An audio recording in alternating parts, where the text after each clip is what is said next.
BFM Business, BFM Crypto, la chronique. Et Antoine, on commence avec un mot des tendances. Tout se passe bien pour le Bitcoin.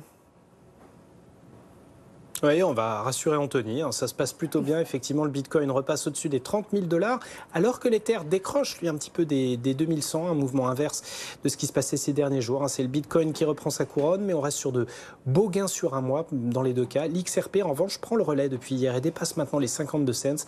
C'est une vraie course de cyclistes en peloton, là. Oui, Antoine, gros plan sur l'industrie des cryptos plus généralement, et notamment l'équipement. Ça va trop vite pour certaines boîtes. Intel jette l'éponge.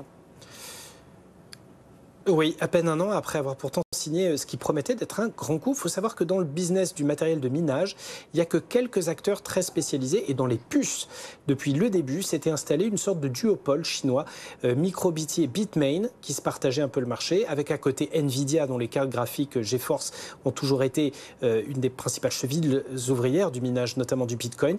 Intel est arrivé il y a un an avec une solution de nature à complètement chambouler le marché. Une puce haute performance qui s'appelait Blockscale, performante et en plus permettant aux mineurs américains d'éviter les surtaxes sur les produits high-tech importés de Chine. Donc Intel avait commencé à se faire une grosse clientèle. Il y avait Argo, il y avait Hive Blockchain, il y avait Grid et puis surtout Block, l'entreprise de Jack Dorsey, l'ancien patron de Twitter. Mais peine perdue, Intel doit faire face à une phase plus difficile et doit maîtriser ses coûts, maintenir cette production spécialisée pour un avenir incertain, surtout du point de vue réglementaire. C'était un trop gros risque. Donc exit Blockscale. Et à noter qu'il y a quelques mois, Nvidia, pareil, avait décidé d'arrêter de produire certaines cartes spécialisées qu'il avait développées spécifiquement pour le minage.